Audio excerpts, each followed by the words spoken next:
கர்த்தருடைய பரிசுத்த நாமத்துக்கு ஸ்தோத்திரம்.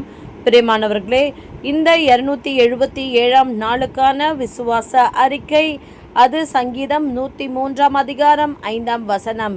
கழுகுக்கு சமானமாய் உன் வயது திரும்ப வாழ வயது போல் ஆகிறது. ஆமேன். பிரியமானவர்களே, நாம் விசுவாசத்தோடு இப்படி அறிக்கை செய்வோம். நான் என் வியாதி படுக்கையிலிருந்து எழுந்து என்னுடைய எல்லா பணிகளையும் கர்த்தருக்கு செய்ய வேண்டிய ஊழியத்தையும் செய்வேன். ஏனென்றால் அவர் எனக்கு கழுகு சமானமாய் என் வயதை வாழ வயது போல் மாற்றிவிட்டார். அதற்காக அவருக்கு நான் நன்றி செலுத்துகிறேன். இயேசுவின் நாமத்தில் ஆமேன். பிரியமானவர்களே, இப்படி நீங்கள் அறிக்கை செய்யுங்கள். நிச்சயமாகவே உங்களுக்குள்ளே கர்த்தர் பெரிய காரியங்களை செய்வார். God bless you.